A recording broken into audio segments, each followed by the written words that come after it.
보톡스의 위험성은 알고 받고 계신가요? 자, 지금부터 보톡스를 받지 말아야 하는 이유에 대해서 솔직하게 말씀드려 보도록 하겠습니다. 안녕하세요. 어려운 피부 지식 쉽게 이해하자 피부과 전문의 문정윤입니다. 피부과에서 가장 저렴하면서도 만만한 시술은 무엇이 있을까요? 여러 가지 시술이 있겠지만 저는 개인적으로 보톡스를 꼽고 싶은데요. 워낙 흔하고 대중화된 시술이기에 모르는 사람이 없지만 반면 보톡스에 대한 부작용이나 남용의 우려 때문에 보톡스 시술을 원치 않는 분들도 계십니다. 보톡스가 정말 안전한 시술이 맞을까요? 이 보톡스 맞고 나서 생기는 이 수많은 부작용 사례들은 도대체 왜 생기는 걸까요? 자, 오늘은 이 병원에서 솔직하게 얘기하지 않는 이 보톡스에 대한 진실과 오해에 대해서 자세하게 말씀드려보려고 하는데요. 보톡스의 위험성에 대해서 궁금하셨던 분들은 반드시 영상 끝까지 시청 부탁드리도록 하겠습니다. 자, 그럼 준비되셨나요? 가시죠! 보톡스를 굉장히 위험한 피부과 시술로 인식하고 계신 분들이 꽤 많습니다. 나는 보톡스는 절대 안 맞아. 주변에 보톡스 맞고 얼굴이 이상해졌다는 사람이 많아. 전에 보톡스 맞고 너무 불편했어. 이렇게 말씀하시면서 보톡스를 기피하시는데요. 이 보톡스가 워낙 흔한 시술인 만큼 보톡스의 도움을 받고 있는 분들도 많지만 반대로 그만큼 보톡스의 부작용으로 후회하시는 분들도 많은 것 같습니다. 실제로 인터넷만 검색해봐도 이 보톡스 후에 경험하게 되는 수많은 부작용 사례들을 찾아볼 수 있습니다. 제가 이전 영상을 통해 보톡스 부작용에는 어떤 것들이 있는지 자세하게 설명을 드린 적이 있는데요. 현실적으로 가장 흔히들 경험하는 보톡스 부작용으로는 이마, 미간 보톡스 후에 생기는 눈이 무거워지는 현상, 사각턱 보톡스 후에 생기는 볼페임 등이 있죠. 다만 부작용 사례들이 흔하니 보톡스가 정말 위험한 시술일까에 대해서는 한 번쯤 생각해 볼 필요가 있는데요. 이 보톡스의 효과는 일시적이기 때문에 어떠한 부작용이 생기더라도 이 시간이 지나면 자연스레 회복이 됩니다. 예를 들어 영구적인 변형을 일으키는 성형수술이나 지방 이식과 같은 시술에 비한다면 이 보톡스의 부작용은 그 정도도 훨씬 덜하고 또 생기더라도 다시 원상태로 회복되기 때문에 그 위험성은 다른 피부과 시술에 비해서 상대적으로 크지 않다고 볼 수 있습니다. 하지만 보톡스 부작용이 한 번 생기면 꽤 불편한 것은 사실입니다. 회복될 때까지 상당히 삶의 질을 떨어뜨리는데요. 안검하수가 있는 분들이 이마, 미간 보톡스를 잘못 맞게 되면 거의 눈을 뜨지 못하게 될 수도 있고요. 볼이 쾌한 분들이 사각턱 보톡스를 잘못 맞게 되면 볼페임이 심해져서 얼굴이 더 나이 들어 보일 수도 있습니다.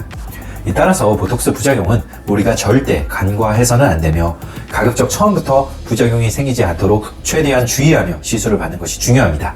보톡스의 효과와 부작용은 시술자의 실력에 의해 크게 좌우가 됩니다. 특히 개개인의 주름과 근육의 정도에 따라 개별화된 시술을 하지 않는다면 보톡스의 효과도 떨어지고 부작용이 생길 가능성도 증가하는데요. 운동을 아주 열심히 하여 우람한 체격을 가진 사람의 근육과 빼빼 마른 사람의 근육을 동일하게 볼 수 없는 것처럼 같은 근육이라도 개개인마다 근육의 크기, 두께, 모양, 사용 정도가 다 다르기 때문에 개개인마다 각기 다른 보톡스 시술이 필요합니다. 따라서 보톡스 시술을 받을 때에는 획일화된 용량으로 시술받는 것을 조심해야 합니다. 상당수의 병원에서는 시술 준비를 간편하게 하기 위해 이마는 몇 유닛, 미간은 몇 유닛, 사각턱은 몇 유닛 이런 식으로 미리 용량을 정해놓고 시술을 하는데요.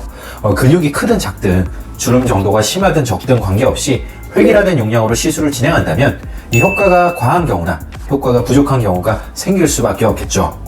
저의 경우에는 이 보톡스 시술 전에 얼굴의 표정을 다채롭게 평가하고 근육의 위치나 모양, 크기, 그리고 주름의 정도를 파악한 후에 개개인별로 각기 다른 용량을 설정하여 시술을 진행하고 있습니다.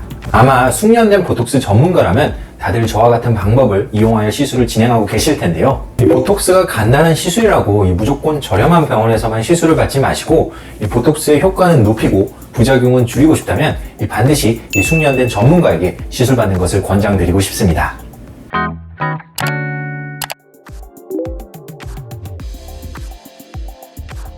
보톡스를 자주 맞지 말라는 이야기는 흔하게 들어보셨을 겁니다. 보톡스 맞은 지 1년 정도 됐는데 너무 자주 맞는 거 아닌가요? 이 보톡스 맞은 지 6개월밖에 안 됐는데 또 맞으면 안 되는 거 아닌가요? 저에게 이런 질문을 하시는 분들이 꽤 많은데요. 보톡스가 위험하다고들 하니 뭔가 자주 맞으면 문제가 생길 것 같고 또 오랫동안 맞다 보면 이 보톡스라는 게 체내에 축적이 되면서 내가 모르는 어떤 문제가 생길까봐 걱정돼서 이 보톡스를 기피하게 되는 경우가 실제로 존재합니다. 이 질문에 대한 정확한 답을 드리자면 이 보톡스를 자주 맞지 말아야 하는 것은 맞지만 그렇다고 이 보톡스 자체의 위험성 때문에 자주 맞지 말라는 뜻은 아닙니다. 통상적으로 보톡스의 효능은 3에서 6개월 정도 유지가 됩니다. 개개인의 근육 사용량이나 보톡스의 용량, 농도에 따른 차이가 있지만 시술 받고 약 2주 정도 뒤에 최대 효과가 나타나고요. 2개월 이상 지나면 서서히 효과가 떨어지면서 3에서 6개월 정도 지나면 거의 시술 받기 전 상태로 돌아오기 때문에 일반적으로 3에서 6개월 간격의 시술이 권장이 됩니다. 이때 보톡스는 체내에 축적되는 것이 아니기 때문에 오랜 기간 주기적인 시술을 받는다고 문제가 되는 것은 아닙니다. 다만 보톡스의 효과가 약하거나 지나치게 빨리 사라져서 혹은 이미 시술을 받았지만 추가적으로 다른 부위의 시술도 원하여 더 짧은 간격으로 보톡스 시술을 받고자 한다면 반드시 주의가 필요합니다. 이 바로 보톡스 내성 때문이죠. 이 3개월 이하의 간격으로 지나치게 자주 과하게 시술을 받게 되면 이 보톡스에 대한 항체가 생겨 더 이상 보톡스의 효과를 보기 어려울 수 있습니다. 보톡스 내성은 많은 용량을 자주 맞을 때 더 잘 생긴다고 알려져 있는데요. 한 번 내성이 생기면 평생 동안 사라지지 않을 수 있기 때문에 처음부터 예방하는 것이 중요합니다. 내성을 막기 위해서는 보톡스 내의 복합 단백질 함량을 줄여 내성 확률을 줄인 제품인 제오민이나 코어톡스를 사용하는 것이 좋고요. 무분별한 시술은 피하고 꼭 3에서 6개월 이상의 시술 간격을 유지하면서 보톡스를 받도록 하세요. 보톡스는 독이라서 우리 몸에 안 좋다는 소문 들어보신 적 있나요? 이 보톡스의 주성분은 독이 맞습니다. 이 보톡스라는 이름 자체가 보툴리눔 톡신에서 유래되었는데요. 클로스트리디움 보툴리눔이라는 세균이 만들어내는 독소인 보툴리눔 톡신은 단 1g만 가지고도 1000만 명 이상을 죽일 수 있을 만큼 이 자연에 존재하는 천연 독소 중 가장 강력한 독성을 가지고 있죠.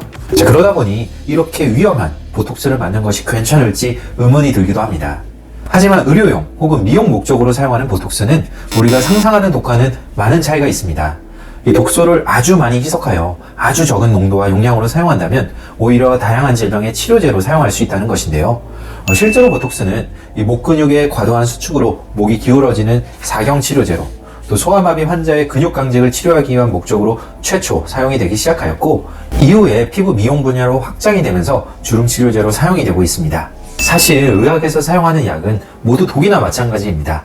이 적정 용량, 적정 복용 시에는 약효를 나타내지만 또 지나치게 과하면 우리 몸에 악영향을 미치게 되죠.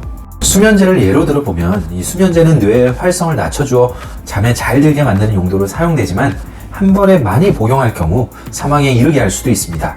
고혈압 치료제로 가장 흔하게 사용되는 캡토프린 또한 이 혈압을 급격히 떨어뜨려 사망에 이르게 하는 살모사의 독을 주성분으로 개발된 약제입니다.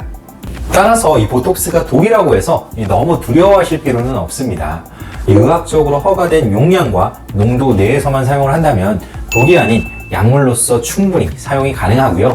다만 이 보톡스가 우리 몸에 독으로 작용하지 않기 위해서는 항상 적정 수준 이내로만 시술을 받는 것이 중요하겠죠.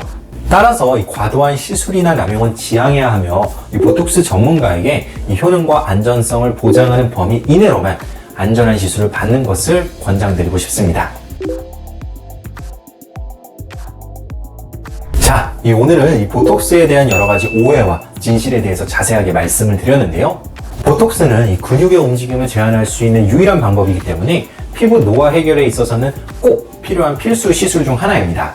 다만 그렇다고 해서 어디에서나 아무렇지 않게 받을 수 있는 시술은 아닙니다. 보톡스의 부작용과 내성은 보톡스 시술 후에 충분히 경험할 수 있는 문제이기 때문이죠. 따라서 이 가격이 저렴하다고 해서 아무 병원에서나 보톡스 시술 받는 것은 지양하시는 것이 좋겠고요. 부작용 없이 안전하게 이 만족스러운 결과를 얻고 싶다면 반드시 보톡스 시술에 대한 경험과 이해도가 풍부한 보톡스 전문가에게 시술 받는 것을 권장드리고 싶습니다. 자, 오늘 내용이 유익하셨다면 구독과 좋아요 부탁드리고요. 지금까지 피부왕 정윤의 원장 문정윤이었습니다. 감사합니다.